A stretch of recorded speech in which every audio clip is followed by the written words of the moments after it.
Hello everybody! We're back again for a Daylightcast, episode 11.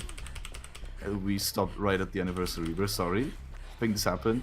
We didn't really care about the game anymore. But we're back. And today we have the one, the only. We got OhTofu. We got... Yo. Can I say something? We got Gapples. Hello. Hello. We got the Math Man 200. Hello there. Hell yeah. He does all the math here. And I try. he tries his best. And we have pallet distribution changes for our last stream. So let's go into that. That's the first one we're going to talk about. Well, I mean, the whole podcast today is going to be what, like basic balance discussion, and like, you know, also talks about upcoming changes.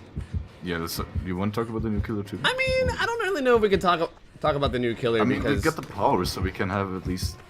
We can wait till like next week because it's probably going to come out this week, right? Yeah, probably on Thursday. Yeah, I kind of hate discussing something that all we have is like the words. But I have, you know? so okay.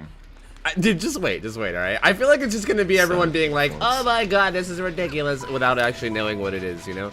I'd rather wait. Yeah. I was gonna say, but okay. I'm sorry. Oh my god, this is ridiculous. This is broken. We cannot allow this to go into the live game. Alright, pallet distribution. Quote from Not Queen. We talked about getting a tool to better distribute pallets. Our level designer got it, and it started working on it.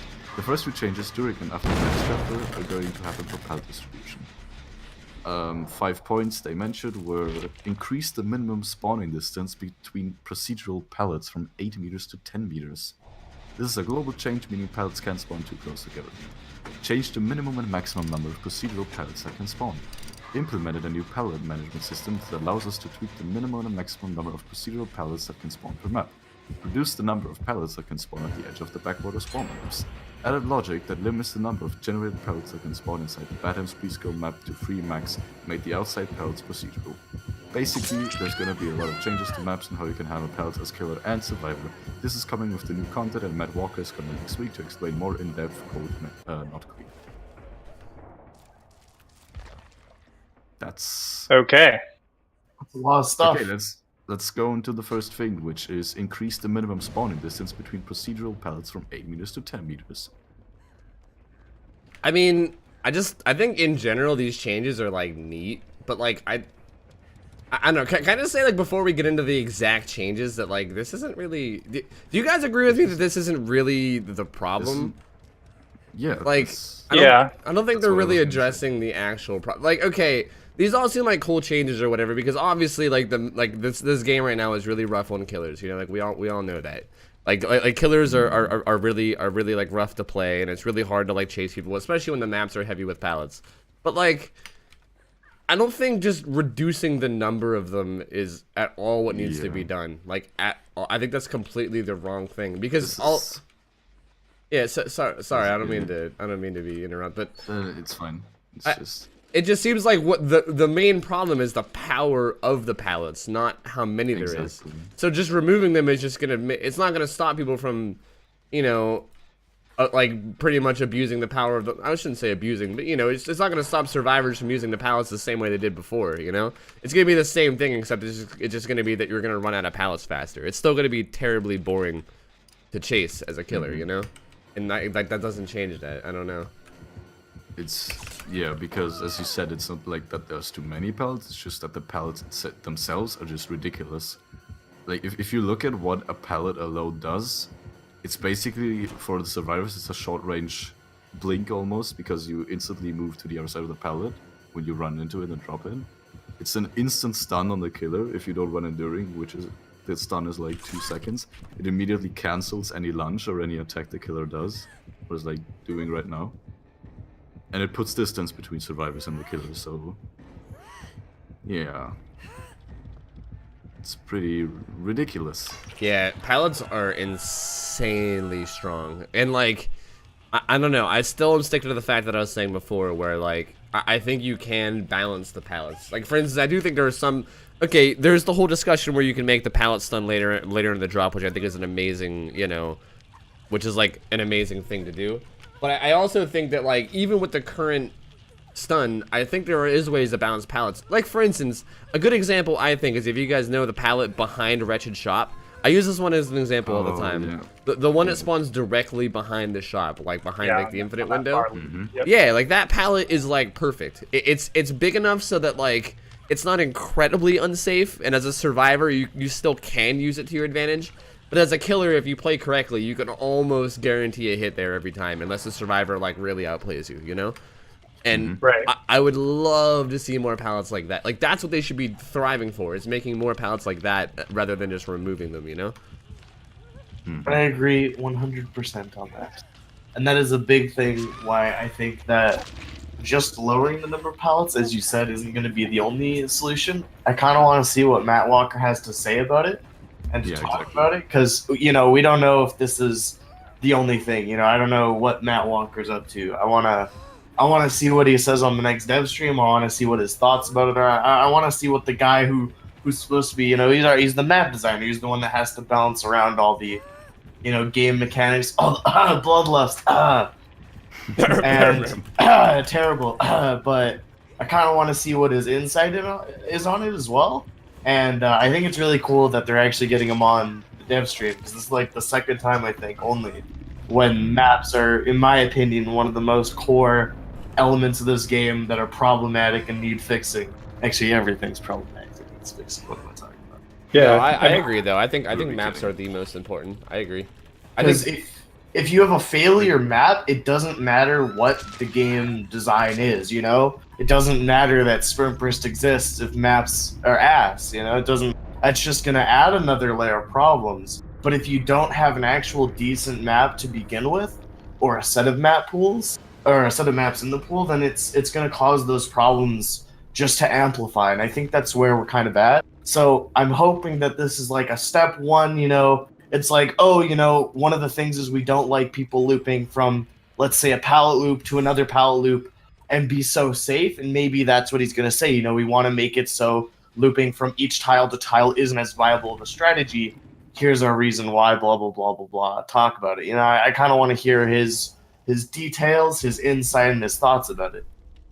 Yeah, I agree. I'm curious whether they like... I'm curious whether they know, and also whether they like want it to be this way, because right now it seems like the way that it is like the tiles that you run to are generally safe, generally speaking. Like a lot of the, like, there's some that aren't safe that you can maybe mind game and get hits on, but most tiles are safe, you know, and you basically are like completely safe while you're in the tile, you know. Exactly, that's what I was gonna say. I think what we all mean by safe is just the killer probably doesn't have any chance to get a hit on that tile. Yeah, barring a survivor mistake. Keep in mind that we're all talking about very high level survivor. Like a lot of this doesn't. Who know what they're doing. Yeah, yeah. Like this all doesn't really apply for like low ranks, like, you know, like rank 20, because, you know, people who like aren't the greatest survivors will make mistakes, and as a killer you capitalize on the mistakes. But we're talking about survivors who rarely make mistakes. Like, if you go, most tiles are safe. You run there, you're in control of the chase, you know, you're safe, and the killer is basically trying to get you to slip up and make a mistake, and as long as you don't, you're safe, you know? And I don't know if, like, the devs know that, if they want that, because right now it seems like that's how it is, and then you basically have to force them off the tile, and then try to get a hit on their way to the next tile. That's basically how killer is. You're basically trying to get them in between tiles, you know? Like, there is things you can do to help, you know, like zone them out, like zone them away from the next tile and stuff, but generally speaking, that's the whole thing about killer is, you know, if the survivor is really good and knows how to play a tile, you basically have to try to catch them in between tiles. And I don't know if that's what they want or not. Yeah, exactly. That's kind of the thing, because if, you know, pallet density is they're spreading out pallets like they're saying, then maybe that's the intention is after a safe tile, you waste that resource, you want to make it so they don't have the ability to just run over the next tile and be instantly safe again. But that's why I want to see Matt Walker's insight. Agreed. The only thing that... Okay, one thing, though, that I wanted to mention about this is... the game right now, as you said, it's more about the killer waiting for the survivor to make a mistake and then capitalizing on that. It's kind of where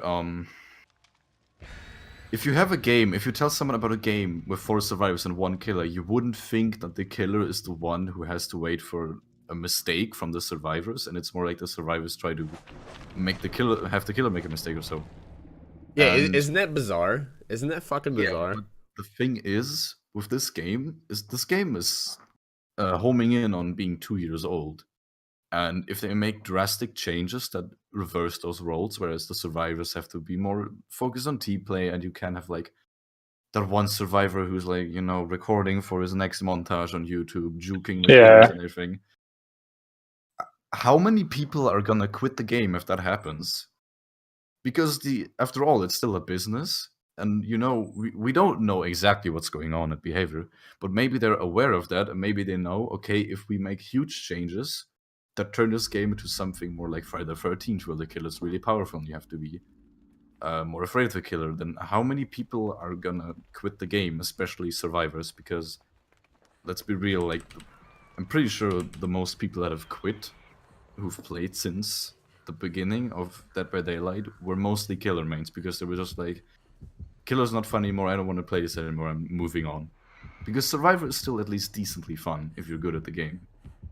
Yeah, I also think it's important to note that in this game, there's not matchmaking like it was in F13 where you just queue up and then it picks for you. This game needs 4 people to pick survivor per 1 person that picks killer for matchmaking to be decent, you know? Yep. Like if they make killer really strong and they make survivor not so strong, then all of a sudden, you know, everybody's queuing up as killer and then nobody wants to play survivor, and you know, you need to have that like 4-to-1 balance. So I agree, like you have people, you had people like complaining, oh man, I always want to play Jason, it's so stupid, it's random. But like, if they gave you the choice to play Jason, Friday the 13th would have died even quicker than it already had.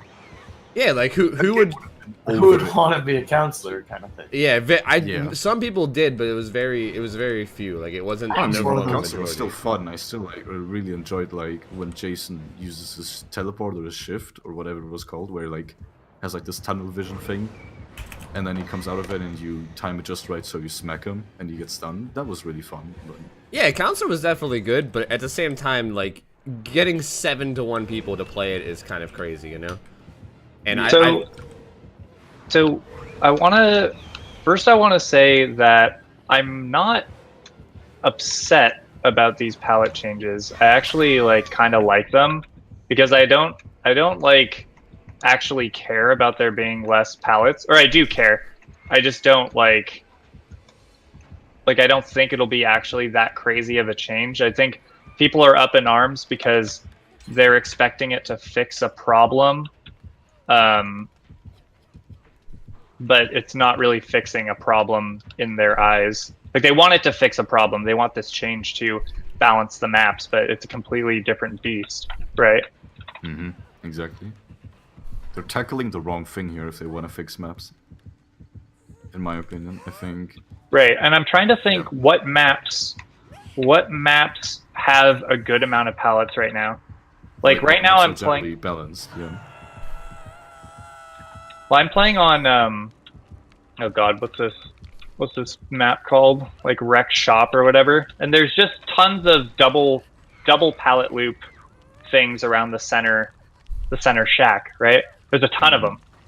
And I'm just thinking if I was the killer, you know, this would just frickin' suck. But now there would only be 1 pallet per loop. You know what I mean? Yeah. Which I think would make that big difference. Yeah, it's not necessarily going to be a bad thing for killers who want to like actually be successful in a chase. But does it fix map balance? No, not at all. Yeah, see, I think that's really what it comes down to, is it will help the killers get kills. Like, you know, obviously if there's less pallets, the survivors have less resources. It's like a pretty much just direct nerf. Like, it's less resources to use. Yeah, exactly. That's what I was going to say. It's not like a change where they're like, okay, we're going to make it so pallets aren't like, you don't have as many pallets as a survivor, but maybe we're changing something else, so it's not just like a direct nerf. This is straight up just making playing survivor worse and more difficult.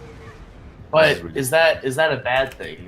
No, that's the thing. That's because survivors. I think survivors in DbD are already so ridiculous that it's not essentially a bad thing. Exactly. That's kind of where that's my opinion on it. I actually, which is all. Yeah, I mean that's also. I don't think you should have a game or like in a multiplayer game. I don't think it should be a situation where you get to a point where just straight up making something a lot worse is a good thing. You know what I mean? Yeah, so Does that make sense? in terms of, let's talk about why they're doing this. So ideally we would want them to fix the map, right? We've seen Tofu give the example of chopping off the different sides and making it like the Pallet where you can mind game. That would be the most ideal, right? That would be fun, where pallets are mind gameable and that's how you achieve getting a hit or not getting a hit instead of doing loops. The reason that they're doing it this way, in my opinion, is because it's cheap. For business, this is the smart way to do it, is to just turn down the randomly generated pallets. From a developer's perspective, that's the easiest way to do it. That's the most cost-effective way. So I think this is more of a business decision to keep the community happy. So they're trying to make the community happy with the most cost-effective business decision. You know, that makes a lot of sense, to be honest with you. I agree. I think that makes a ton of sense. Yeah, when it comes to like manpower of how long it would take to do changes and things, you know, you are right. Like this, that is basically like the fastest while also, you know, listening. But like, is that a good thing? It seems like that seems to be what every problem. It seems to be how every problem gets fixed. You know, it seems like most problems have like a good solution that's kind of complicated, and then they just kind of are like, nah, let's just do this easy solution. You know. And I don't know if that's good. Well, I know that's not good. That's fucking terrible. Mm-hmm. Right, like the blanket solution, right? The blanket solution of like the overall palette nerfs on all maps, or the blanket solution of increased killer speed via bloodlust. Yeah. That's dangerous to do, but it's easy to implement, in my opinion. In a smaller example, but that also like directly falls under this is. The We're Gonna Live Forever change, where we're like noticing that the perk We're Gonna Live Forever causes survivors to be more, I don't farmy? know, toxic. Yeah, more farmy because you want those stacks. And the ideal solution would have been to just take the stacks, like you no longer get tokens from unhooking, but you get them for healing or like something else, or doing a generator, you know. But that was harder than what they did, because what they did is they just reduced the numbers. You know what I mean? It's like they went for the easier solution in that scenario, even though it's not as a big scale as fixing maps. But they still went for the easy solution. Oh, sure. I see what you're saying. Not the better solution.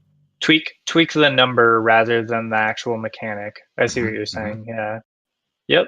Yeah. And I think that's a smart business move, since this game has been out for a long time. But in terms of actual quality of the game, I think it's very slippery slope. I mean, to be fair, I think that like as far as a business decision, I think the like in the long term, I think it's a bad decision, because I do like obviously it would save you money in the meantime, and you know be like quick manpower for giving something the community wants. But I guarantee you that killers are still gonna have a bad time even after the palette changes and things, and people are still gonna be quitting the game. I mean, I know so many people that quit the game. Like some of them come back. I mean, some people take breaks, but so many people quit this game just because of how terrible the balance is. And I don't think these changes.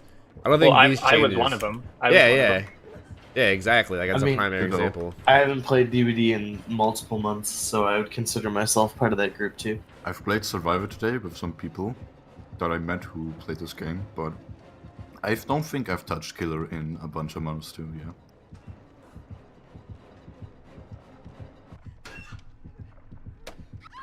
I just feel like they should be striving to make their game.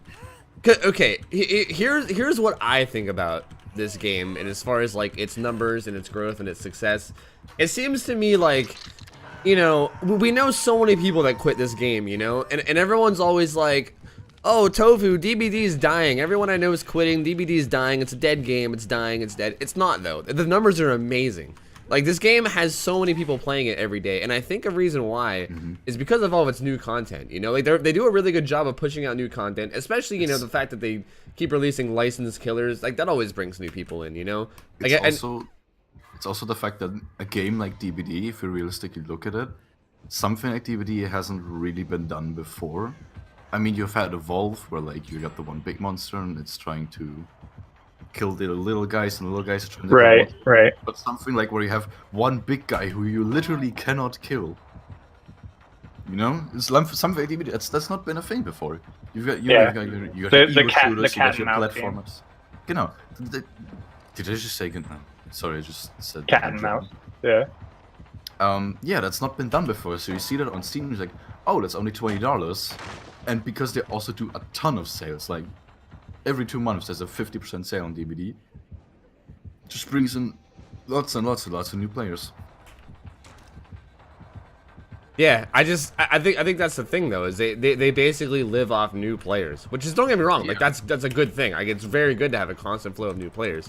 But like, imagine if they also if you have veterans quitting, like if you have people quitting as soon as they realize how unbalanced this game is, and they just feed and live off the people that don't know yet how unbalanced and unfun this game actually at some point becomes. Is that really a good thing? That's what I'm saying. Just imagine the success they could have if they also cater to the people who have been playing a while, you know? Yeah. Like, it could be so good. Like, this game could be so successful with all the new players and older players, you know? It could be so good.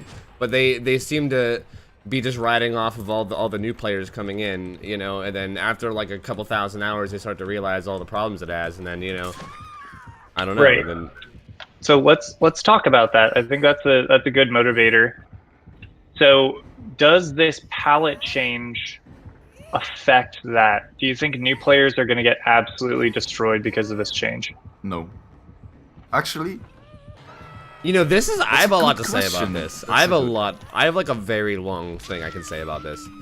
before you say it then, the only thing I could think of on top of my head, as you say that, off the top of my head, was probably yes, if you look at it just statistically, because new players tend to just slam down all those pallets as soon as they see the killer even like in the distance. They're just like, oh, and they panic and pull out a pallet.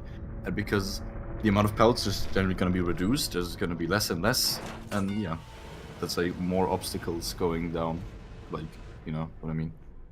Like the obstacles for the killer are just gone quicker. See, and like that, this is kind of what I meant, or what was the camera? This is kind of what I meant about like the changes, because it's weird, because I feel like the newer survivors, like if you're playing a rank 20 killer versus survivor, I feel like the pallets aren't even really a problem, you know? Like if you go see like low rank play, they don't know how to like use pallets to their fullest potential. They just throw them down. They just run around throwing them, and that's why I was saying to like reducing the number of pallets is because that's gonna hurt new players now, you know, because now new players who like don't know any better and they kind of just like run around throwing pallets because that's all they know. Those guys are gonna suffer even more now because they're gonna have less pallets to randomly throw, you know. Like imagine, in my opinion, I think they could have doubled the pallets if they made, well, maybe not double, that's kind of extreme, but they could have added more pallets, assuming they make them less strong, you know? Because as a new player, like, now what are you going to do? Like, imagine, like, coming on a map and you have, like, 12, 15 pallets to work with. Sure, they're super safe, but you don't know any better. You're just going to run around throwing them down because you're new to the game, you know? So, yeah. Right, that's what I wanted to say about just, like, the new players. Because you said about if the pallets are strong, in my perfect world of Dead by Daylight, pallets wouldn't be used as they're used now, just like as a quick getaway, a quick way to build distance. In my perfect world, if you see a killer like closing in on you, you throw the pallet down to create that obstacle between the killer, and you don't I don't know how to say it, it's so weird, because right now the killer could be right on your ass, and the pallet's still gonna save you because you vacuum over it and it's gonna instantly stun and cancel the lunge. But in my ideal world, if the killer's already on your ass, that pallet shouldn't still be a savior for you. You should already have to take the hit. You know what I mean? So like old DbD, when you got hit through pallets because of the stun at the draw. Well, not essentially being hit through pallets. But yeah. But that's what I mean. If a killer was, if you knew a killer was coming, you'd throw that pallet down early, because what you would do is you'd have to throw it down early, or you'd get hit through it, unlike today. Yeah. And then you'd use that to either A, if it was a safe enough pallet, like let's say, you know, the inside of Asylum by that little thing. You can walk around it at the bottom floor by those 2 infinite windows. Let's say you don't take those windows. But you can drop that pallet and you could run down the hallway, because, you know, there's that little bit of distance that the killer has to walk around or break the pallet, and then you'd make it to the shorter one of the windows, and then you'd be able to continue to run away. Like, instead of looping that inner building, you'd instead be forced to throw down the pallet earlier, use that to your advantage, and then gain distance because you threw it down, creating that obstacle. And I think that's a great thing. I actually really enjoy that. Mm-hmm. I don't personally. So that's a good thing to talk about. So this is a P2P game, right? So a lot of stuff relies on lag, right? So the instant drop of the pallet was put in so that lag would be less affected by chase mechanic, right? Mm-hmm. So if it went back to that way, pallets would be a little more spicy. Fair? Yeah, spicy. Fair. I don't. Very spicy. I don't. Yeah, it would still be spicy. But is that the pallet's fault? Is that the pallet's fault, or is it the lag's fault? That's my point. I mean, even nowadays, if you play, like, even with the new pallets, sometimes I'll play with like, especially when I do sub games and I play with my subs, and some of them are from like Europe, you know, like sometimes, you know, I'll drop pallets and the hits will be crazy. It'll look like pre-patch 1.1.1 because I just get hit like a second after I drop the pallet, you know. So honestly, the fix didn't even really. It changed it maybe for high ping, but for low ping, or sorry, I said it the wrong way. For low ping, but for high ping, it's still really bad, you know? It might as well be the old patch for high ping. Right. I would love to see that change brought back, to be honest. Like pallet stuns being at the middle or the end. I think that would change a lot of things, but... Yeah, just so you can't always rely on the pallet, so you can only rely on the pallet if there's still some distance between you and the killer. Yeah. But like right now, even if the killer's right on your ass, like actual good killers, they don't even go for that lunge because they know they're not gonna get that, even if they are in hit range. Yeah, and another thing that's kind of interesting to talk about with this too is we were talking about the whole business decision, you know, like what's efficient. And that doesn't sound... I mean, okay, you would probably know more than me. I mean, most of you guys would probably know more than me about this, but when it comes to, like, programming and stuff. But that doesn't sound like it would be that hard, right? To just change when the pallet or, like, when the stun kicks in. No. I feel like that would be a pretty easy change, yeah. As far as, well, like... We don't know because... Are we talking about the pallet stun when it happens in the drop? Yeah. Okay, so I believe...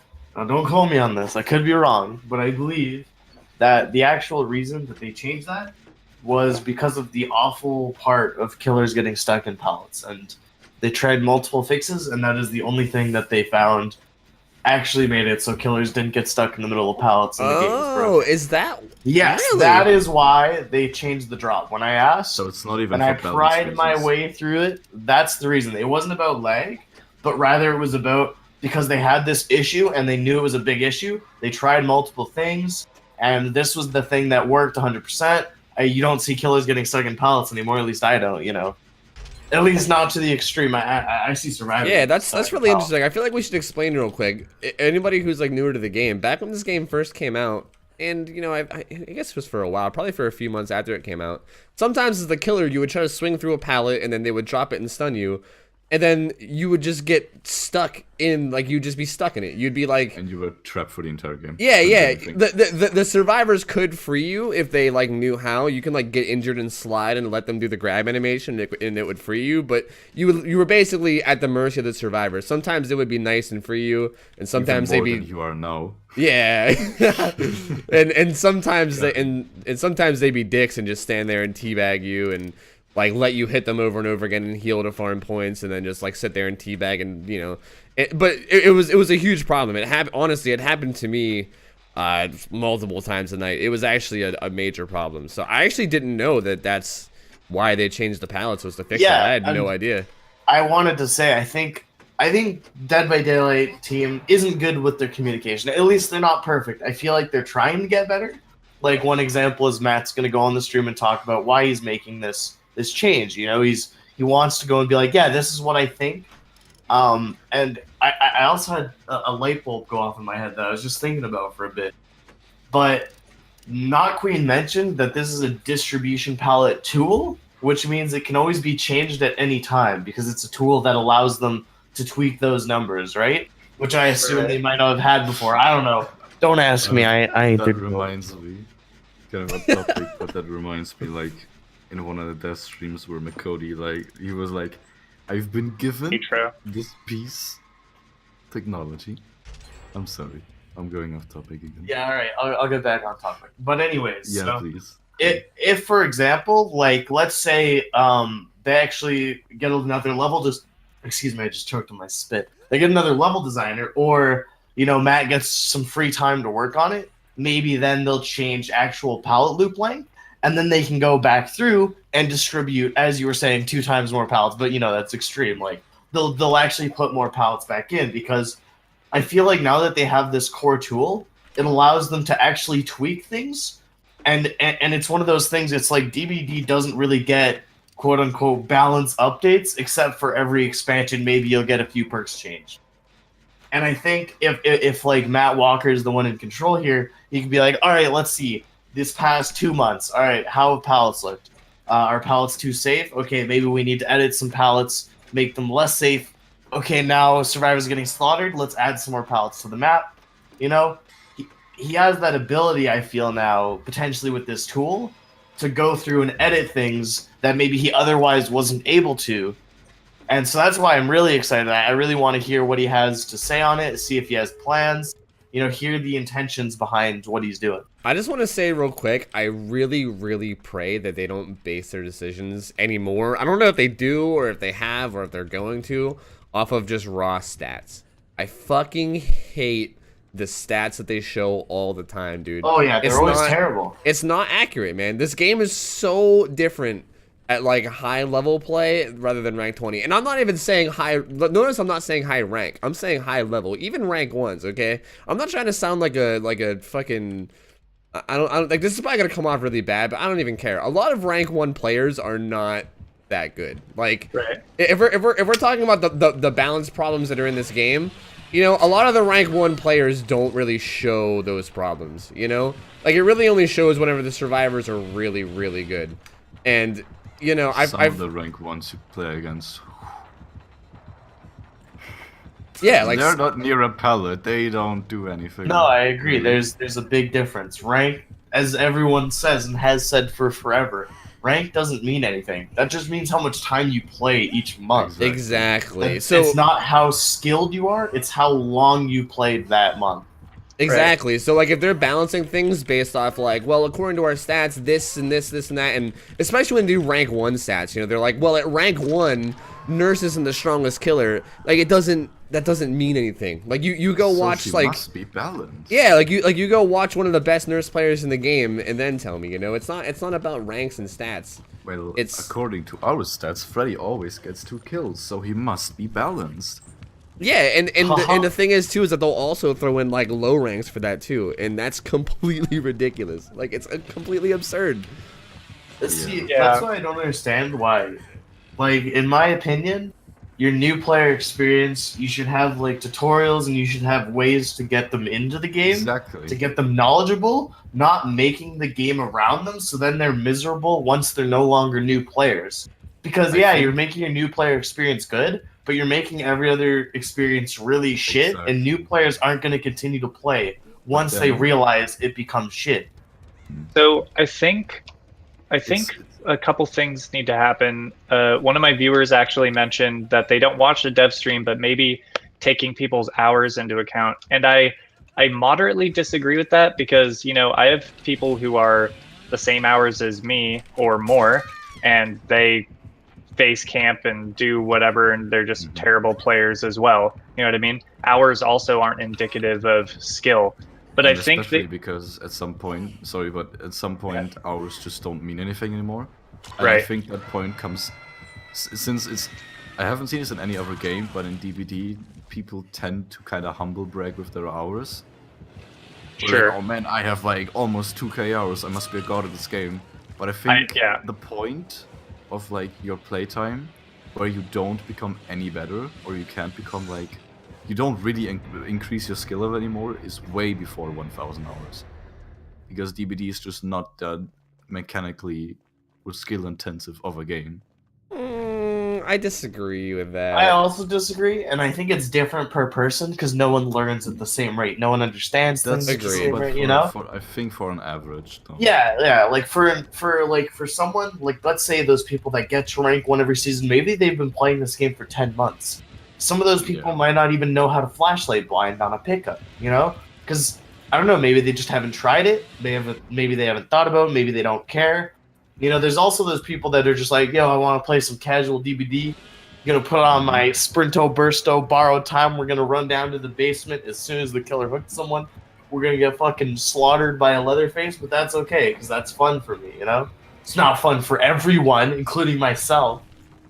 But there's definitely people out there that are just like, you know, I'm gonna lay back, chill. I don't give a fuck what happens. I'm just playing DbD because why not? You know. So there's something that I do want to talk about where I stopped playing this game when my play style became ineffective. And I'll explain what that means. Basically, like, when I started playing as I usually play and not camping, and the meta basically caught up to me, like DS borrowed time, and it's just impossible to do well.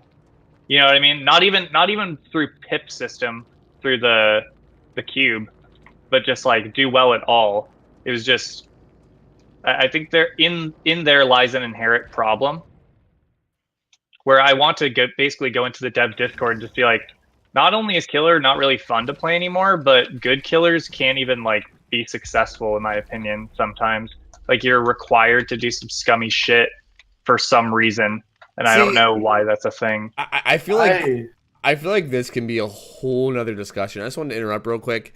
I feel like this could be a whole other discussion that I don't even know if I want to get into right now, but I agree with you completely that I think like that was the same way I play. I've always played in like a very polite killer way where I just want the survivors to have fun while I also have fun and play well, you know? Like I would never camp, you know? If someone unhooked in front of me, I would make it a point to chase the person that unhooked and not the person that got unhooked because they were helpless, you know? Like they can't help that they got unhooked right in front of me, you know? So I would always try to chase the person that unhooked them instead to like punish that. You know, I always tried to play in a way that was like nice and like that they could have fun, you know, and I still had fun too because I would still like do it like decently, you know. But you're right. Like after a while, it got to the point where, you know, between like I don't know what happened, but gens are getting done so fast now. I don't even know why that's a different mixing. Yeah, it's I don't even know where that. I think that came from the extra hook time that you get as a survivor. But regardless, like between the gens getting done and like you said, like the multiple decisive strikes, like the multiple borrowed times, like the multiple exhaustion perks, and also the maps just being terrible. It just like that no longer works. Yeah, it no longer works. Yeah, so the reason I just mention it, the reason I mention it in this discussion is I'm wondering how these pallets will affect the chase economy, right? Will it allow our play style, our quote unquote good play style and fun play style to actually be viable again? Because I really hope the answer is yes. But I don't know. I agree 100%. Though that's you mean by good and fun playstyle, you mean hook it and book it, right? Yeah, hook and go pressure the map. I want to also say though, like I gotta. I just find it ironic that we've gotten a perk with Leatherface that encourages that playstyle, and a lot of kills have been running, which is barbecue and chili. But then you still have, to my surprise, quite a lot of survivors who just start complaining about, oh man, barbecue is so ridiculous, and it's like, come on, we are literally playing how survivors. It's like a meme. How survivors want you to, they want you to immediately leave the hook, and then you have a perk that does that, and a lot of killers start doing it, and so it's like, yeah, but that perk's like really strong, and I don't want that, and it's like, you know. Know what I'm saying? Yeah, no, I understand. So, Yes, if they make like that's just what I mean. If they make that or hook it and book it playstyle really viable, there's probably still gonna be a lot of people who are gonna be complaining. But Can I? there's always people complaining. It's like Yo, can I just bring up like a whole other topic that might end up going crazy with it? Like, I don't. This might end up branching out a lot. I'm I down. just want to talk about the opposite play style. Like me and Gab was just, we just talked about the way we play killer, like, where we play fun and we just want to have a good time, and we want the survivors to have a good time. And he was talking about like being forced to play scummy or whatever. But like I kind of want to play the devil's advocate here and like talk about like really like how scummy is like the scummy things you can do. I kind of want to talk about like camping, because I've been trying to like think about it from a more understanding point of view lately. Like I've been trying to really like think about this and not, because obviously it's so easy to just be like, fuck all campers, if you camp you're a douchebag, but like Right. really like I want to like I've heard comparisons to camping to like pallet looping, where like pallet looping, of course survivors are gonna pallet loop. Like they're trying to escape, like that's literally their only goal is to get away from the killer, and they're just playing pallets efficiently, like they're just doing what they got to do to be efficient, But then at the same time, as a killer, like, are you not just doing the same thing, like by camping? You're right. That's Like- a good point. I think that's. I thought about this too. I'm actually kind of glad you brought this up because I probably would have never. I think it's a big part about not just like it's 4 vs 1. Like if you see you see it sometimes, but you very rarely see like a survivor in the end game chatting like to another survivor, man, I saw you use that infinite, or I saw you use that really strong window over and over again. You're kind of a dick for doing that. But you always you see a lot of the time, you see like when a killer camps, then like 2 or 3 survivors pile onto that killer and like, man, you're an asshole because you camped and stuff, It's because there's just more people to complain about the camping than about the pallet looping, or like pallet looping back then wasn't even really a thing, but camping sure was. So it's kind of been established now as a point. I'm not saying that it necessarily is, but it's kind of like been established as a general rule. Oh, camping is always scummy. You know what I mean? Yeah. Yeah. Because So just more people have been complaining about camping since the beginning of the game. I mean, so a lot of things, can go into camping. Like there's multiple reasons why people camp, but let's break it down into segments of the game, right? So when you're starting in game, early mid game, and you get a survivor and put them on the hook, if you're hard camping that survivor and not pressuring the rest of the map because you don't have the confidence to go chase other survivors and possibly let that person get unhooked, that's unacceptable in my mind. When it starts to get into that gray area of what you have to do to win or pip, is when the exit gates are powered. You know what I mean? Exit gates are powered. The gates are open. You have someone on the hook. Survivors are encroaching around. Where is your play? What is the pressure you need to do as a killer at that moment? And that gets pretty misconstrued, but also has a ton of perk, like BT. I don't know if I want to bring up BT right now, but it's hard.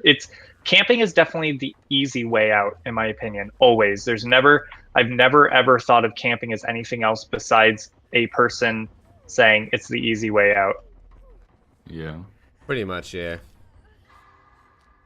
But I mean, Also- at the same time, you can't really expect people to not take the easy way out, especially like newer players and stuff, like, if their goal in their mind is to kill people, like naturally they're gonna do it the easiest way possible. They're not gonna be like, okay, let's put this guy on a hook, completely leave, and I'll go catch everybody 3 times because I can do that. Like they're not gonna think that. They're just gonna be like, I want to kill, like let's get a kill however we can, and the easiest way to do so is to be sort of campy, like maybe when he gets unhooked, make sure to get him down. Like if someone's dead on hook, tunnel them down so you make sure they die, Like I understand why people do that shit. But at the same time, I think it's important to like address the fact that is very terrible as a survivor, like it sucks playing against that. as whether you're the person being, or even if you're not the person being tunneled, even if I'm that guy's teammate, I just feel terrible, you know, because I'm not doing anything but unhooking them, watching them die, and then doing gens, you know, and then waiting for my turn to get tunneled, and like that's not really fun, you know. Nor do you have any power against it, because like, what are you gonna do? Body block? Oh, he's just gonna bloodlust fucking around you and you're zoom race car. Yeah, exactly. Right. Body blocking is such like a minimalistic thing nowadays because killers can move so fast that the distance you prevent doesn't mean two shits. You know, if you blocked a killer for 0.5 seconds before, that shit is like a big deal because that's that survivor gaining that X distance. You know that the killer now has to make up. But when a killer's moving 3 times or gaining 3 times as much distance, going from 0.6 to 1.8, you know it's a big difference because you're fucked. Break out the is all math. you want. Here we go. Yeah. Good old math, man. Oh boy. I wanted to mention, I think you made a really good point on camping. You say it's the easy way out. It's how I feel about pallet looping right now. Pallet looping is so easy. I see like every player do it. They're not the best at it and they make mistakes. But like pressing W around objects where you have line of sight of the killer, it doesn't take a genius, right? It's not hard. I mean, yeah, but anyways, like I don't know. It's like pallet looping is also the easy way out. And that's why I'd like to see pallet looping be more skillful in those pallets that are mind gameable as killer, because that's an intense fun moment when you're on that pallet and you're trying to throw the killer off. You know, the killer's trying to throw you off. You know, you run up to like you're gonna slide it, you wait for a second, he doubles back again, you jump over, you're like, whoa, I just played that man. You know, play him like a violin. Sure. Yeah. Play him like a fiddle. That's Play him like a fiddle, and it's Like so a violin. I like violin better. Like a violin.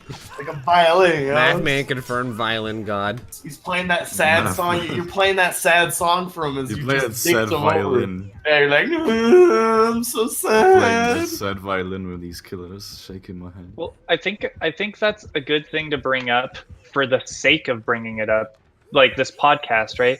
Because I feel like this game and the way to win and do all the things in this game properly and be a successful killer and a fun killer to watch is the role models that people are turning to watch and justify their gameplay, right? When people come into my channel and they say, I only camp because of X reason, I say, well, my motto is I don't camp because of any reason. I never camp.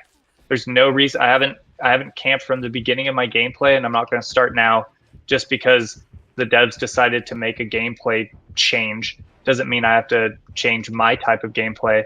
And honestly, I've been enjoying Zubat's gameplay because his gameplay is not scummy at all, but it can infringe upon like he slugs, right? He slugs, and that's literally the only bad thing I've seen, or quote unquote bad that can be argued from Zubat's gameplay, is a slugging meta.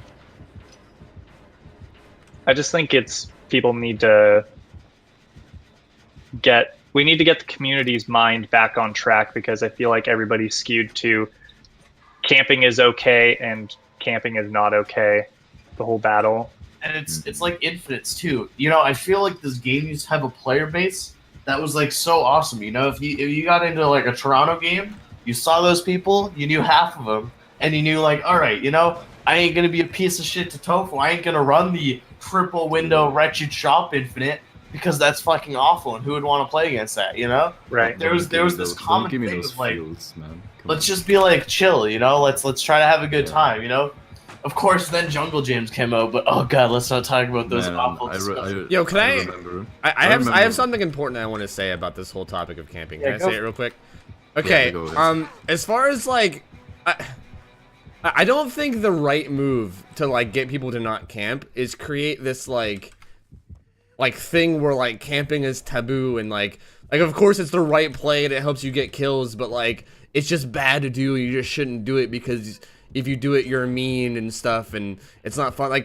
Killers aren't gonna like not camp just because of that, you know, like it's never going to be a thing. Like even if every big player in the game was like, look, I don't camp because I want the killers, I want the survivors to have fun. Sure, that might influence some people, but dude, the real problem is the actual problem itself, you know, the reason why killers camp, which is basically like, if you really think about it, okay, like just go ahead and think about this. You're a killer, you're playing against good survivors. It takes you forever to catch them, right? Like they're running around all these crazy pallets and shit. Pallet looping, which keep in mind, pallet looping is not fun as a killer. Like I've heard people compare it and they have a point. Like you know how like it feels to get camped and tunneled as a survivor? I mean, for a lot of killers, that's how it feels chasing a survivor around fucking 10 double pallets and feeling completely helpless, you know? It then fucking again, when you're being, I just want to say, when you're being tunneled, that's at least like, okay, depends also on which part of the tunneling. If you mean like, okay, if you're just being chased right now, but if you mean like the part where you get unhooked and the guy straight goes for you, you know, straight up bloodless freeze for your ass again, that I can get behind. That's boring, but the part about just chasing is still, at least in my mind, when I know I'm being tunneled, I at least somewhat enjoy the chase. But when I'm being pallet looped, it's just always boring. Yeah, I mean, I'm not trying to like even a chase anymore. I'm not trying to like compare how severe the two are. All right, I'm not trying to get into that. I'm just trying to say that like, you know, it's not that much different between the two. You know, and there is a reason why a lot of killers camp, and it's not just because they want to be a dick. A lot of the time, it's like they feel like their options is to either like camp somebody or like leave and then just get chased and then just chase people around these like why would they not sit there and wait for people to come to them, you know? Exactly. Like rather than going out into the map and then finding a survivor, getting chased around like these fucking crazy ass safe pallets. Like of course they're gonna camp, you know what I mean? And I feel like no reason not to. Exactly. Like they're so much more rewarded for like sitting there and waiting for the survivors to come to them, you know? It's so much more rewarding. And like you can't really expect killers to just not do it because it's, you know, because it's rude. It's the same way. I agree, yeah. It's that's kind of like expecting survivors to like not pallet loop just because like killers don't like it. Like fuck that. I'm gonna pallet loop as a survivor because I'm trying to survive, you know? Yeah, and as a killer, I'm sure kill. Yeah, I'm sure killers feel the same way. They're like, why the hell would I not camp whenever, like, you know, the other option is to run out and get fucking kited around for hours around these OP maps. So I think really the big solution to this camping issue would be it all comes back, of course, to map balance, you know? Yep. Like, if the killers had more incentive to get out there and chase people, you know? Like, if they knew that they could, you know, like, not camp this guy to death, if they knew that they could go out there, find another survivor, and down him relatively quickly without getting kited around these, like, OP-ass maps, they're probably gonna have a lot more incentive to not camp, you know what I mean? I think that would be the major incentive to do it. And I don't like the whole, like, shaming of people that camp. Okay, I can understand the people that camp and flat out face camp people while like hitting them on the hook. Like those guys are clearly being dicks or whatever. No reason, like not all camping is like okay and justifiable. Like some people are just fucking assholes, you know? But like most campers aren't doing it to be a dick. They're literally just doing it because, you know, like I said, like all the stuff I just said, why wouldn't they? It's so much more rewarding than, you know, getting back out into the map. And I kind of hate that they get like, you know, like shit on and shamed and like, you know, because really they're not doing anything that bad. Like they're really not. Right. Everything comes down to circumstance, which I agree. Yep. I agree with you. The word that I want to use here is I want to build killers' confidence back. Okay. As a killer in this game, I don't feel confident anymore, like at all. Exactly. So bad. Exactly. And I think that's what causes the camping. I think exactly what you said. Right.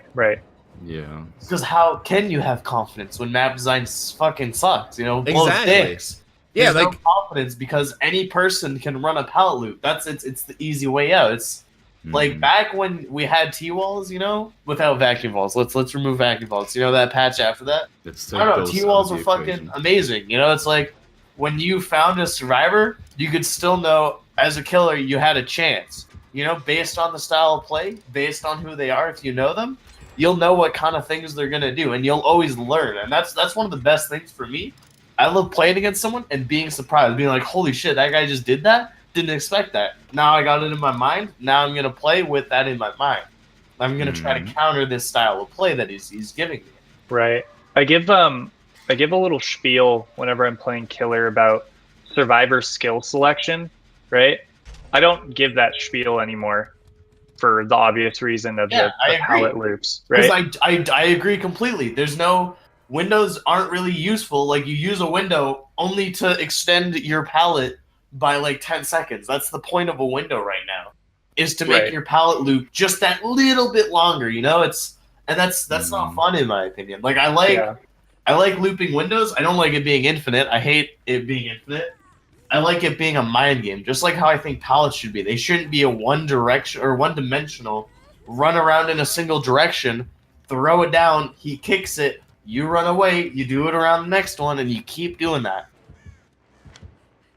It's not fun for either side. Like I'm not really having a blast. There's nothing I'm not skilled as a survivor by looking behind me and be like, dude, I'm pressing my W key. Oh, and I'm pressing my shift key. Oh my god. Yeah, I outplayed that guy. I'm not gonna lie to you. I feel terrible whenever I'm playing against like a killer who I know and I enjoy, like a person that I like who plays killer and they play killer in a way that's fun. And then when they chase me, I end up like running around, say like Thompson House, around every pallet. And I'm just like, dude, like this sucks. Like I feel bad for this guy. Like that's why I stopped sniping, because I felt like such a fucking piece of shit. Yeah, like it sucks, man. I feel so bad. I felt terrible. I felt like I was just an asshole. But I like the challenge, and I like the core aspect of playing against them, but it's just everything's brainless now. I don't feel like there's much skill from a survivor that you have to do. You don't need to admit anything, you know. There's no mind games, you know. It's like, sure, there's like 3 pallets on a map that maybe they're mind gameable, but I agree, I feel like a piece of shit. That's why I haven't been sniping. I just feel so awful. Yeah, I mean, I don't blame you. Like, I feel the same way as Survivor a lot of the time, you know? Like, it doesn't feel good a lot of the time.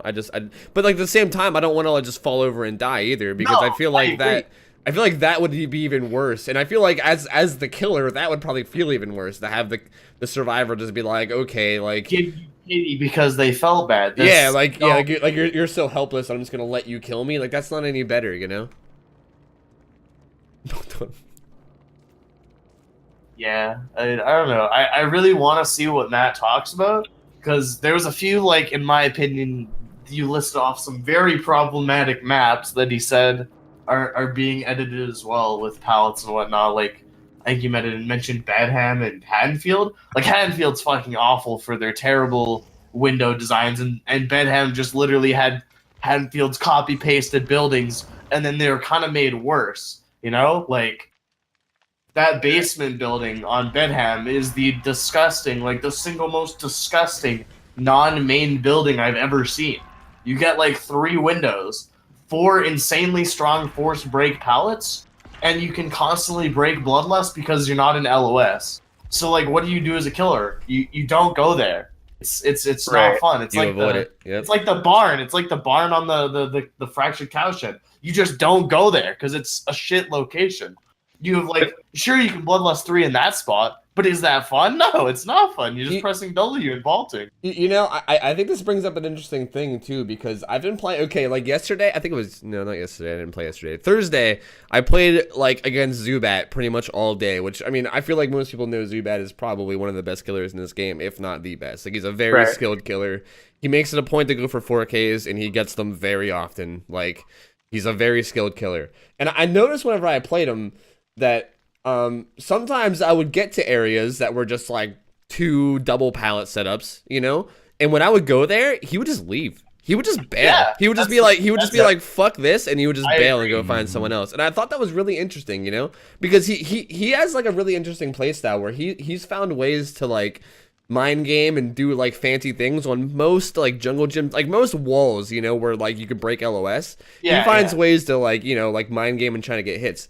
But on double pallets, it just goes to show how completely helpless. Like even him, who plays in like a crazy way that like most other people don't play, even he sees double pallets and just goes, fuck it, you know, it's not worth it, and he just leaves and goes and finds someone else. There's nothing you can do about it because they're fucking awful. There's 2 of them as well. Even if you like on the short double pallets, you can kind of mind game one of them if you get the shorter side, but with 2, there's no mind game. You throw it down. If you're in a bad situation, you throw the other one down, and then you're safe. So I want to bring this back to the pallet distribution changes. what if this changes that so every double pallet loop is now a single pallet? You know, then those tiles might not be so bad. And just like how a lot of window tiles got nerfed, I think this would be good if this nerfs those double pallet tiles, because those tiles are awful right now, you know? Right, 10 meter range. Yeah, exactly. So that means those two pallets won't spawn, and I think that'd be fantastic. I also think this makes it so that in the future, you know, hopefully, I'm always hopeful Bloodlust will be removed. But if you don't have as many pallets next to, let's say, other windows, right, like Shack doesn't spawn next to a double pallet loop anymore. Maybe that'll make it so now you don't need these situations that Bloodlust was initially, quote unquote, like, you know, created for, or, you know, made for. And it gets rid of these situations where you can make a killer feel helpless by running Shack into a long pallet loop, you know? Well, so, and those were really bad in the day, in my opinion. If this is being changed, then this might be a good step forward, you know, and it can be tweaked on. Sorry, what's up, Brett? A niche situation that I've been trying to blurt out in this conversation is the possibility of not having a god pallet on a map now. If the pallet distribution is 10 meters apart and you have the god pallet in the center of the map surrounded by like all these double pallets and stuff, the priority pallet might be taken as one of the surrounding pallets and not actually the god pallet will spawn in, right? You think can't they would have do that? Yeah, but which pallet's gonna be prioritized? Yeah, I feel like the Shack would probably be prioritized, I would imagine. Because like every... Well, what like, do we want that? Like, do we want that? Pellets. I think it's just an interesting thing to think about. Is the on it like are there now we're getting into another conversation? Are there pallets that are more important than other pallets? Right? Or yes, and I think there is. If I agree, there are pallets that are more important, but that's the thing. Maybe the tool thinks like while it's loading. Exactly, that's what I was gonna say. And there's two pallets that are right next. How's the tool gonna react? Is it gonna be like? Is it just gonna not spawn both pallets, or is it gonna be a 50-50, or like we don't know how it works yet? No, I know, and that's why I'm so excited for Matt to go on and talk about it, because you know we have no idea. It could be any way. It could really fuck things up, or it could be pretty good. You know, I can see it both ways. You know what I want in DbD? I want more RNG, more randomness. Give me more randomness. I wanted to say I had a talk with Matt like a while ago about like the RNG. I hate RNG infinites. Fucking hate going into a map, seeing a window open and be like, oh, there goes, you know, a chase because someone can take that window and it's gonna be miserable because I get to loop it until they go to a pallet, you know, or I get bloodless. Like I hate that. I like those short windows, like on Suffocation Pit. I like that shorter window because like it's still useful, but then you have to like get through that window, you know, you have to use distance to your advantage. You're going to need to break LOS and run around the building, and you don't get that insane window that forces a vault. I hate windows that force you to vault. They just don't work. They've never worked, you know? We've tried it, but they don't work. And that's one of like the big things is like the only windows I would consider quote unquote good still or really usable with Bloodlust is infinites, which is the exact opposite of what I would want. Because infinites, while you might get caught with Bloodlust, you still waste the entire game worth of time. And then you also make it so, you know, the killer doesn't have fun, which I think is a big thing personally. I know other people are just like, oh, I want to survive. But so, I don't know. In terms of map design, can we go through the tally of the maps? So Bedham's terrible, right? Grim Pantry. Where are we with Grim Pantry? Thoughts? Dude, both swamp maps are very interesting if we're going to talk about good or badness. Interesting, yes. Because they're like very high stealth. Okay, Grim Pantry is definitely 1,000 times stronger than Pale Rose. It has way more pallets. Yeah, I'm on Pale Rose right now, by the way. I'm triggered. Nice.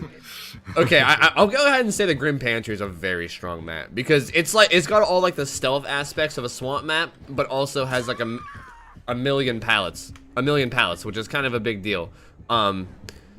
Whereas like Pale Rose is more like nothing but stealth, and you know, like there's not really any pallets on it at all. It's just kind of, you know, like I feel like if you get spotted on pale roads, if you're not like near the boat or near the docks or near the shack, you're just like, what the fuck, you know? You're just running through like a barren wasteland and you get fucked. Whereas like Grim Pantry, there's pallets everywhere. They're kind of weird maps. I don't really know. They're non-conventional. They were so off the chart weird, and like I would say Pale Rose. I know I don't like saying this, and I don't agree with it either. But I think Pale Rose, if other things like if there's some changes made to it, and to how stealth works, I think that map would have actually been decent as it is right now, because you take away a strong aspect of chasing and being able to go from tile to tile, but the actual tiles you can run around, pallet loops on that map are actually insane, right? Like, the thing about that map, though, is it's so big that you can't go from insane pallet loop to insane pallet loop, you know? You can just insane pallet loop into, oh fuck, there's nothing, so now I'm gonna die. Which, or get hit, and then you get to another one because of it. Which I would say would be fine, but the map blows in so many other ways, and the stealth that it has doesn't work with how DbD works. Unless you have whispers, someone could crouch walk around the entire outside of that map, and you will almost never find them. It is way too big. Right. And that's the core issue, is the map just doesn't work because of how Dead by Daylight works, you know? Like, the map is alright if stealth was actually, you couldn't just sit in a corner for 3 years and not get crows because you're pressing your W key. Because that's all you need to do. You don't need to do objectives. You just need to be moving. It's just like an AFK crow, you know? Whereas if crows came, for example, when you didn't do objectives, then you could be stealthy and go do the objectives while being stealthy, and that would promote a different play. But then that's also the thing, is stealth boring as killer to play against, you know? And whatnot. Yeah, that's a whole other discussion right there. Exactly, but I don't want to get into that. I'm just talking about the whole map and why I think it fails in Dead by Daylight. I think I agree with you 100%. I think stealth could be interesting if they make stealth strong and viable, but they also make it so where you can't just stealth throughout the entire match, so you're kind of actually, I'm not sure if it's a good thing to force that, but I wouldn't mind maybe seeing one of those test builds on the test server where you're kind of being forced into a mix of stealth and chase. So something I do want to talk about is a survivor that I had the pleasure of meeting at TwitchCon, and he played Bill consistently and actually streamed a little bit. His name was Sarkis. I don't know if you guys know him. Oh, Sarkis? Yeah, I know him. Yeah, Sarkis. So yeah, I'm bad at names. Anyways, he would consistently do plays that made me very impressed, where mid-chase, I would lose him just based on stealth, right? He would like be running like these disgusting Iron Will, like quick turn the corner, like good jukes. You know what I mean? Like good stealth jukes. And that's what I've come to actually appreciate. And if we're talking about, you know, looping and stuff, what is your other option? That is your other option. Juke it out of the killer. Make them lose you. See, but that's one of those things. The thing is that is very difficult right now. Like if the killer like I don't know what he did, but I'm telling you right now, like aside from scratch marks being fucking terrible right now, like with blood, you know, like you could usually just follow blood. I feel like if they made that slightly more viable, but like the thing is that people aren't going to do that when they instead have the option to just pallet loop forever, you know? Agreed. Yeah, agreed. And that's why, what if, like, you know, they do tone down with these pallet changes and maybe map changes, they do tone down the strength of it and make that a viable option, you know, making it so you can break LOS's Survivor more on loops. Because I think, personally, I don't know if you guys agree with this, I like LOS breaking on things if it's not a long loop, because that gives both sides options so long as the loop is high enough to where the survivor isn't able to just look over and see the killer, which is a big problem on a lot of things. Right. I'm just saying I hope that these palette changes bring forth that style of play, because I do enjoy good jukes from the killer perspective. I guess as survivor too, but I sincerely enjoy giving people mad props, saying like, you know, you got me good. I completely lost you there.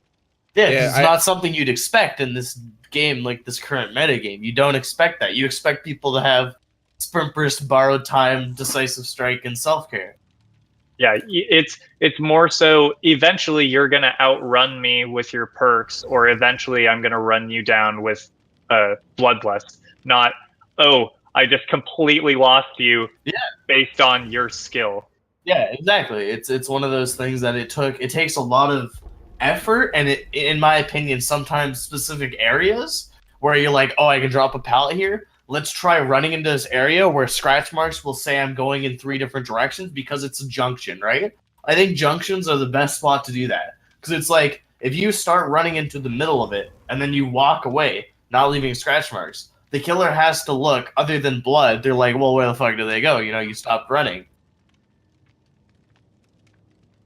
But it is still hard to do that because you can only go so fast while walking at 2.2 meters a second, and the killer catches up at 4.6, so the total amount of distance you're able to travel isn't very far, so they can have that as a factor. I think my chat brought up a pretty good point in the sense too that also you kind of don't get rewarded for stealth in the sense of pips, because everybody obviously, especially new players, like winning and losing is pipping and not pipping or whatever, so everyone of course wants to get pips, and getting chased, getting still like killer stuns on pallets, and also just being chased gives you thousands of boldness points. Yeah. Whereas escaping a killer gives you 250. And then Or being in their presence, right? So That's Being near the probably- killer or being that's- in the but basement.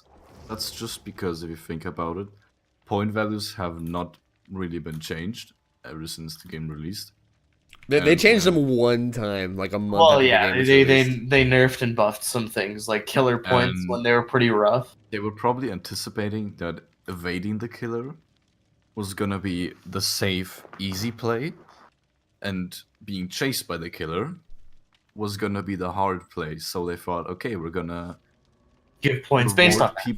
Yeah, we're gonna reward people for doing the thing that's probably gonna be harder, more. But it just turns out it's the opposite at this point. So Yeah, I agree. Which I think it has a good point. Like who said earlier that they don't really do like balance patches to this game very often. And No, it's so that was weird. me. Because it's so weird. It doesn't make sense. They only do it with DLCs. And you're a Yeah, it's kinda multiplayer weird. online game. How do Yeah, you with- not with, balance like- your game? With like tens of thousands of players. Yeah, like they should literally be like every month, at least like every other month or something, be doing like I think just- every month at least. yeah. I mean, ideally every month, but come on, it's behavior. Like I know, they're slow. I They're mean, slow. Yeah, but so- that's probably due to not sure if this is true, but it just feels like it is very true that a lot of this things in this game are hard coded, and I don't know what exactly it means that something's hard coded, but So, apparently it takes multiple I'll, ways to actually change a simple value. I'll make if you sure. hard-coded something. I'll say myself that I know that's not true because I know they Okay. can change, and I made the suggestion, why don't you do balance patches?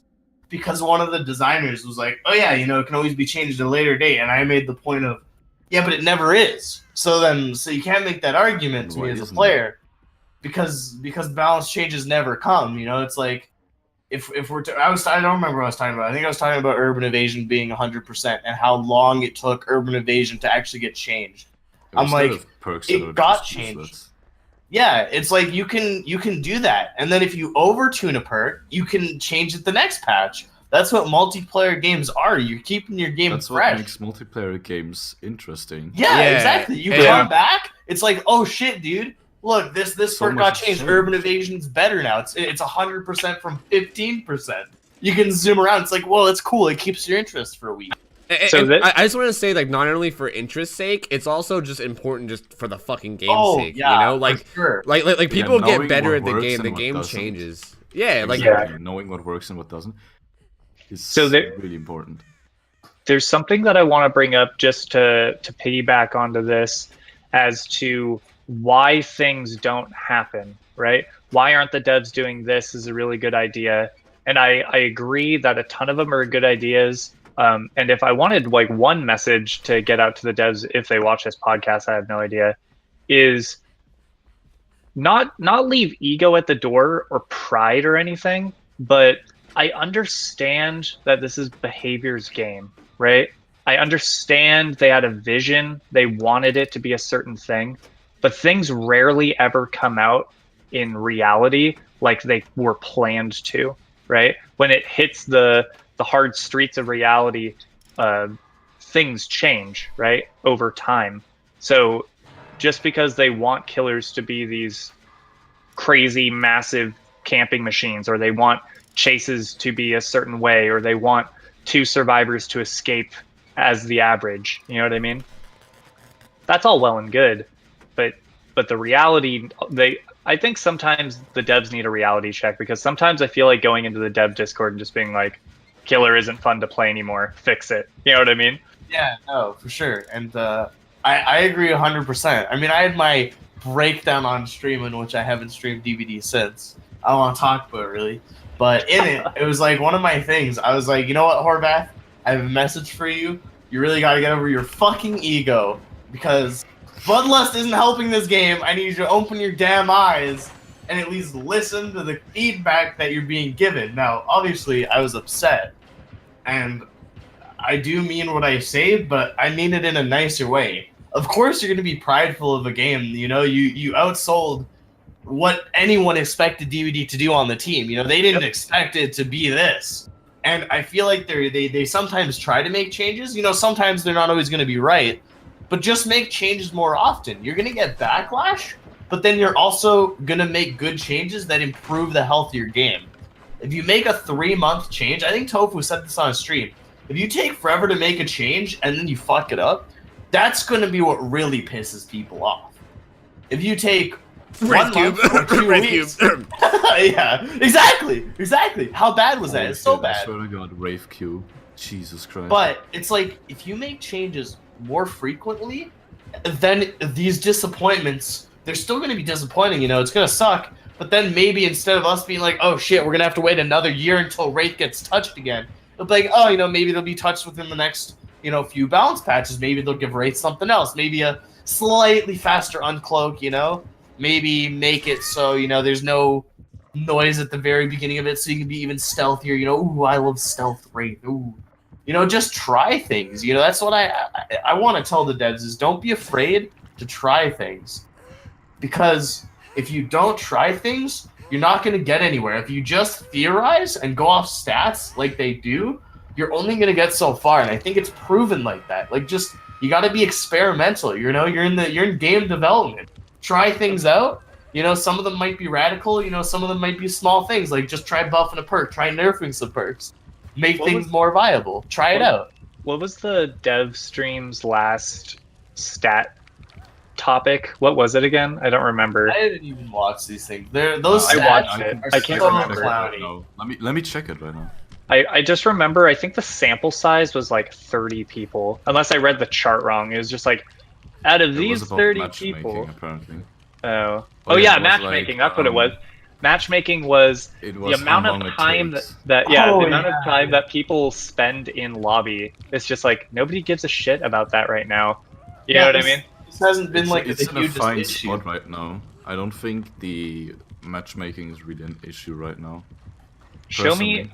Like, I whenever want to playing- see the meta perks again. I want to see what all survivors are using, because if DS isn't like in the top 5, I'm gonna be fucking surprised. You're gonna lose your shit. Can I- It's just like when they have those stats, and then they include people that don't use fucking perks. Like, how does that mean anything? They Sure, don't even yeah. have them unlocked. Exactly. So why are you giving us the stats for things that they don't even have? That's useless. Give me the stats of everyone who has actively unlocked Decisive Strike 3. And how many people at rank 1, you know, use it. Like, it's still going to be meaningless because it's rank 1. But at least you're narrowing it down to at least people that have the DLC or have the actual, what's it called? The perk. And then, you know, you're doing that, and then you're actually giving us a meaningful, somewhat meaningful stat other than, hey, 40% of our player base doesn't even have Decisive Strike. So here's a stat based on that for perk usage. It's like that doesn't mean anything. You're literally telling us that like 30%, 40% of your player base, they don't even have Decisive Strike, whether they couldn't get it on the Shrine or they didn't want to buy the DLC. So why are you giving us a stat that's going to be favorable to all the base perks? It's like why, you know, Spies and Whispers are so high. And like even Enduring, you know, which Enduring makes sense. Because those are base perks, whereas you have other perks for survivors and killers alike Right. that aren't base perks that not everyone's gonna have because it's a paid DLC for a reason. You know, it's paid, and the shrines are sometimes a joke. Like, you know, you won't see something for like 13 weeks, and then you might never see it again. Like, I'm assuming Sabotage has been on there 30,000 fucking times. Sabo But how every many other times is week. barbecue and chili? Yeah, like that's the thing. Is there's also that aspect. So if you want to give us stats, at least like go through the effort of making them at least seem meaningful, because they're so obviously not. Like the face camping one. Why would you give out a stat that face camping gives you like 2.5 more kills a game? You're just gonna ask people to Yeah. face camp, and it was already a problem. Like, who decided that was a good idea? That was just a joke. How did they get that stat even? So they did it based on how the proximity to hook, based on how long you were around the hook. So they considered face camping, I believe, to be within like 2 meters or 4 meters or whatever of the hook radius for the entire time they were hooked. And in the Interesting. course of the game, they averaged out a bonus of like 1.5 kills, whereas actually like hooking people and running gave you -1 kills. But then you looked at the point values. Face camping got 11,000 points less on average than someone hooking and walking away, which is why the point pipping system was so amazing. Yeah. Because yeah. you're literally showing us that your old system works better than your new one for promoting what I would consider, myself and a lot of people, a more enjoyable style of play, where you don't feel like you have to camp, you know? To get points, Yep. you just have to go run around. You can kick pallets, you know, you can kick gens now. You know, you can hit M1s, you know, you can do all that stuff. You just be in a chase. That gives points. But to kill, you don't just get points for kick. You don't just get like a kill point for kicking a gen. No, you have to follow this person through 80 billion pallet loops. That might be better. You know, you might have to follow them around an infinite that you have no play around because it's the shitty map design. Right. It's not actually anything to do with you. It's the fact that you got screwed over by playing the game. Well, we also don't know how the badge system's gonna play out, so I think before we like really delve into that anymore, we should probably just wait and see how the badge system works. Yeah, I think we agree. could probably do a whole podcast on the rank system Yeah, once we sure. get more information about it. To be honest.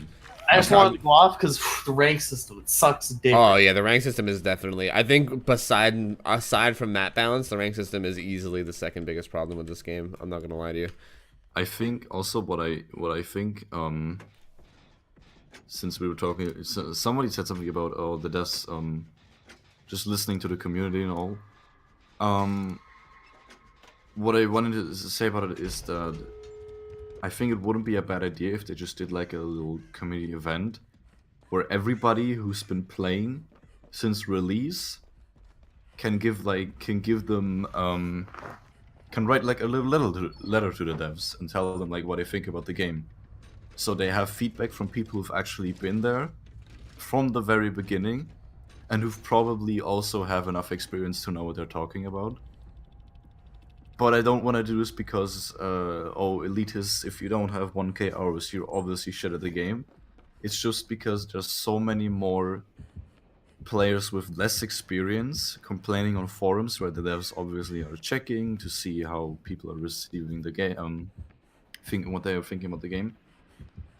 But those people obviously have a very high chance of not knowing what they're maybe talking about.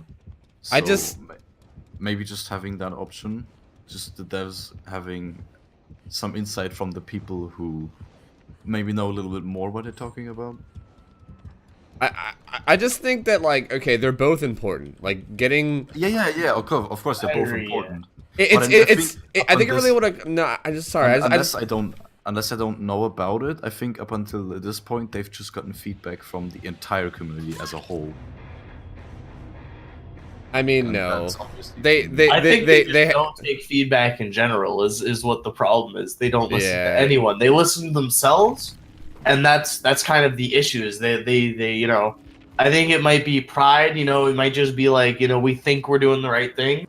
You know, our internal playtests aren't what the real game is, and our internal playtests are good, so that's what we're going off of. The reason I'm saying this or I'm suggesting this is because a lot of big games, a lot of competitive games, even though DbD might not be the most competitive one, I'm just saying this because competitive games who have a competitive scene, it's obviously very important those games are well balanced. So, and the developers of these games, they usually take more advice, or most of their advice, from competitive players who are just good. But DbD Well, so- doesn't have a competitive scene, so you can't just go to the pro DbD esports players. Well, and ask I them. think we're talking about something on the tool in which we can use it. You know what I mean? What do we want? Like, clip it. You know what I mean? Clip this right now. What do we want to tell the devs? Do we think the palette decision is a good idea in theory? In theory, I would say it's hard to say in theory. I want to see what happens with it, and then we can make our decision. You know, that's what I think. Then we could. I think I can say this. I think a reduction in pallets won't be a hindrance to killers. I think it'll help marginally. Mm-hmm. For sure, yeah. But I don't think it's gonna solve the problem. But I don't think any one change is gonna solve the problem at this point. So I want to see where they go from this point, right? If this is a change, what problem? Like, just so there's no ambiguity, Graham. What problem is being solved with these pallets? Because I don't remember Not Queen or Matthew saying like we're fixing the killer problem by reducing pallets. It's like. You're listening to Makote say something, and that's where you're going wrong, you know? Agreed. No, I agree with Apple's wants them to like be more I agree. They should be saying transparency. We're making this change because of this.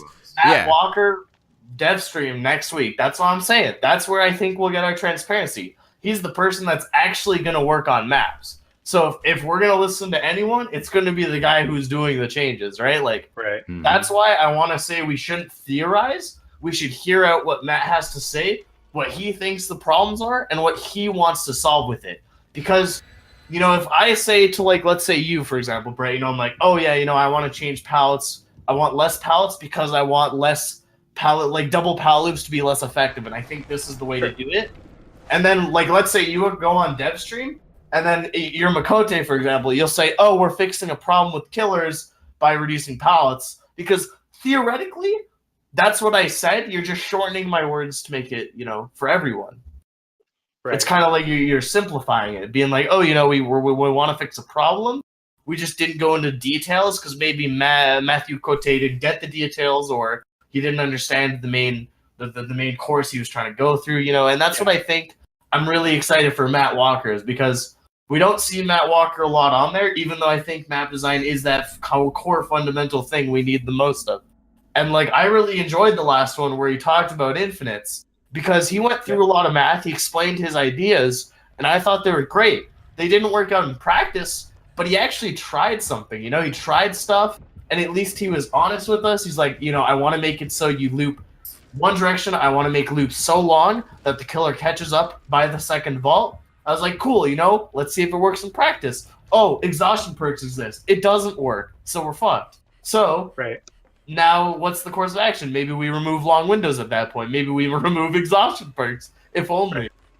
I feel like we just need that transparency is what it comes down to. I agree. I think to get back to what Apples was saying about this palette change, I kind of think if the problem in my mind with pallets right now is, like I said, pallets are too strong. As a killer, you feel helpless. When there's a survivor at a pallet, you feel helpless. The survivor is in 100% control, and you're at their mercy, and you feel helpless, which is not okay, considering it's like a 1v4 game. You know what I mean?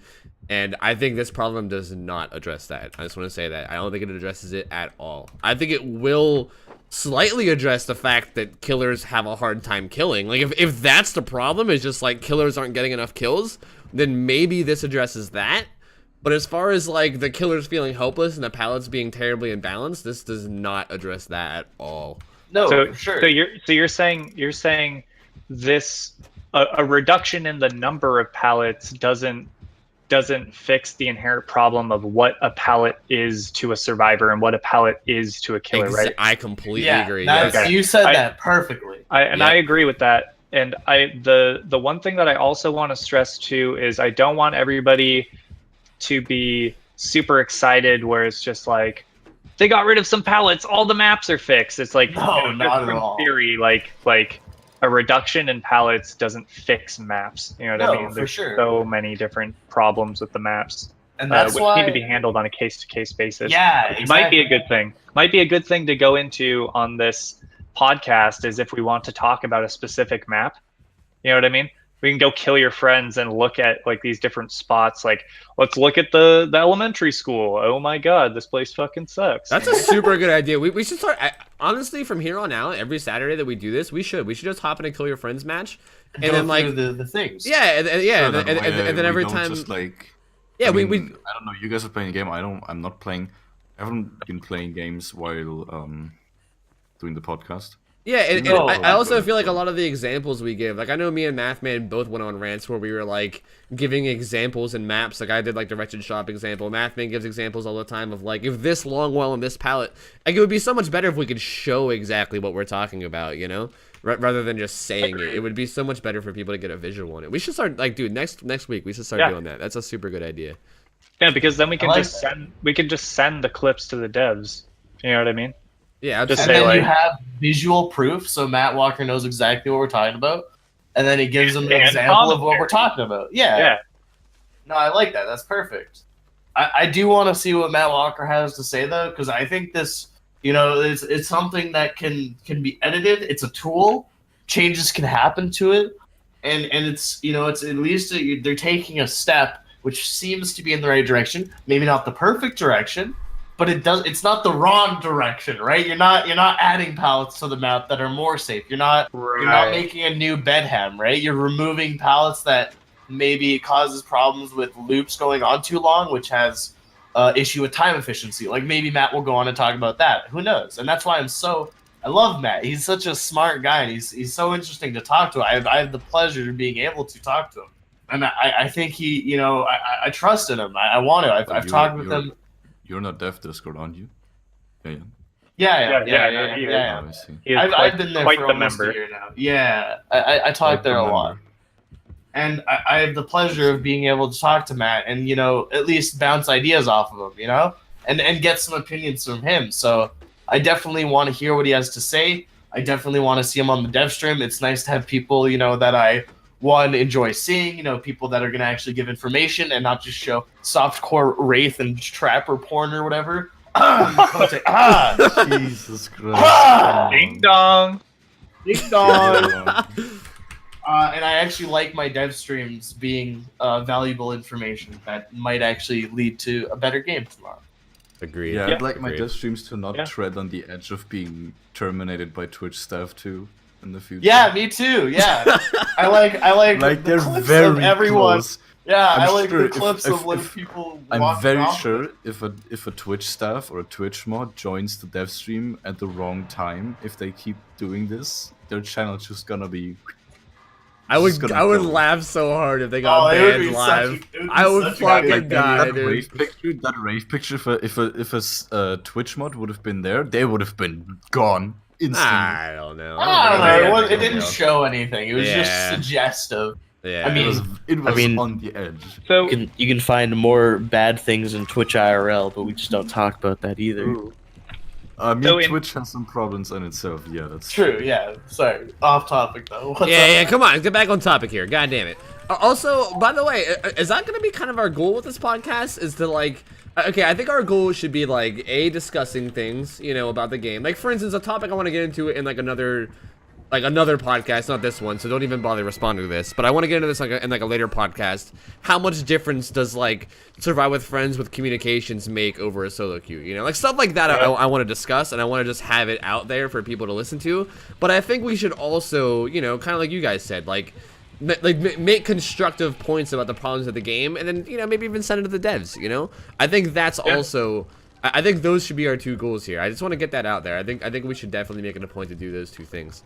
Well, I think it'd be good to highlight the beginning of the podcast and then just put a little link to the dev Discord and just say, you know, theoretical talk about the so-called palette changes haven't been put in, but maybe next week they might stop in on a Saturday and listen to what we're saying.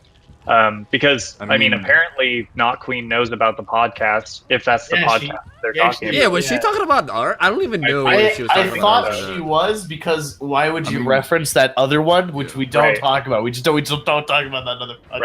Right. I don't even. There's another one. Yeah, and we don't want to talk. Yeah, there's no other one. It's just us. Oh, we're the only ones. I mean, that would have to be one of you guys because I'm not on the Discord. Never Yeah, mind. no, it was. Mathman's on it, so he can do it, so that's fine. Yeah, I can do that. I can post things in Discord. Yeah, you're gonna be. I always do that anyway. All right. Regardless, we're pushing 2 hours here, guys. So we should wrap this up. I don't know if you guys have any closing points, but we should wrap this shit up. And I also. About closing points. You finish. Sorry. Okay, sorry. I just want to say that I also want to get. I don't know, Atro, if you want to keep using your old email, but I want to either use your old email or make a new email. Since I'm going to be the one uploading them now. I mean, or that, it doesn't matter. Just so that we can get emails, people can give us topics to discuss. Yeah, or feedback. Okay, that works. So then if you guys want I think more... I offered the password with you guys when I made it. Yeah, I'll absolutely take it over if you don't mind. If you guys want to, send feedback to us, if you guys want to send feedback, you want to give us a topic that you want to hear us discuss, send an email to daylightcastpodcast@gmail.com. We'll put it, below, the info on the video on YouTube. Daylightcastpodcast@gmail. We'll talk about whatever you want to talk about. If you have just a general discussion or just a comment, if you want to tell us that we're all idiots, whatever you want to do, send an email to that email. Tell us we're all idiots so we can laugh at you on stream. Please. Yeah, or that. Yeah. Just do whatever you feel like do. If you want to hit us up with something, that's where you do it. And yeah, I think we should wrap this up. We'll get some more topics for the next couple weeks. I have a lot of stuff in mind that I want to talk about, so I think we'll be able to do this quite a bit. And yeah, we can just we can peace out of here. The last thing I just wanted to say about just playing killer in general, what really, even though I don't care about pipping, I don't care about 4King, it's just what really bugs me about killer. It's a lot of just build up, and no release. You're just chasing survivors for ages, and then they just escape because all the generators have been done already. And they decide. I wish playing killer was more like. I just wish that Dead by Daylight was more of this catch and release kind of style. Like the opposite to Friday the 13th, where the chase is very long over several minutes, and then you get caught and then you finally die. But then in Dead by Daylight, I would really enjoy more shorter chases, but you get multiple chances per game. That could be the one thing that DbD that makes DbD. Sure. Every game has something that makes that game something that no other game has. Yeah, I mean, let's get that topic and we can definitely talk about it next Saturday or something. Yeah, absolutely. Just hit me up with any topic ideas and we'll do it. But anyway, if you guys have any closing arguments, we're gonna end this podcast right now. So if you guys have any closing statements, go ahead. Apple's signing off. Thanks for the talk, boys. Yeah, it's past midnight here. Crazy. Any last words, Mathman, H.O., any last closing words? I just want to say I want to keep podcasts to be more what's the word? Constructive, where we don't just shit on the game, but we shit on the game and then we give fair points as to what we think we can do, and we can actually give them things that they could change and to be constructive, which I feel like we did today. I feel like we're really constructive, and I think that's great.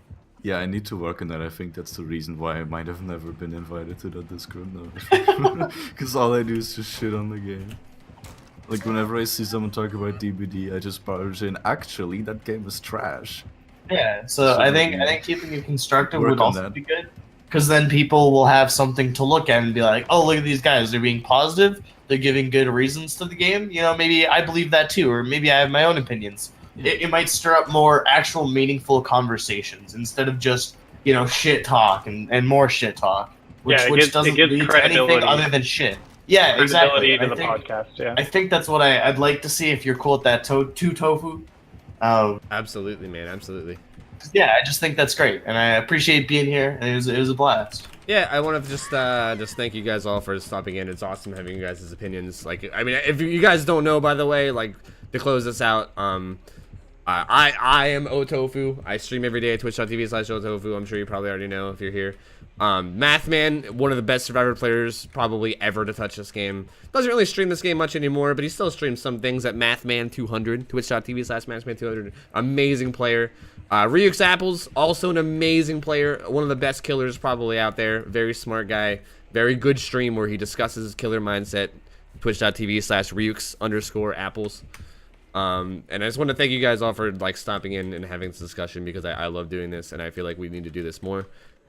And yeah, we'll come back next week with more topics and do some more constructive feedback and hopefully we can, you know, reach some more grounds. And also a motherfucking Atro Kraut. But you don't stream or nothing, so I don't have anything to shout you out with, man. I don't know what to say. I've never streamed. You don't stream. You have a YouTube, but you don't. I was about to say I didn't get it mentioned because I already really shit post. Yeah, he just shit post things. He's our shit poster. Atro Kraut. That's what we have. Our shit poster. Yeah, he's our shit poster. He doesn't stream or do anything, but he's here to be a shit poster. He's a fucking literal. He just talks shit post. That's all he does. He speaks shit post. Everyone needs I one. want to know what word you decided not to finish there. I'm just kidding. Don't worry about it. Don't worry about it. But he's also very, very smart, and you know maybe we'll bring in more guests in the future. I don't know. We'll see. I don't know, It's debatable about whether he's smart or not. It's debatable. It's debatable. Not gonna lie. But all right, thanks everybody for watching, and we're closing this out. See you guys. All right. Goodbye. See you later. Yeah.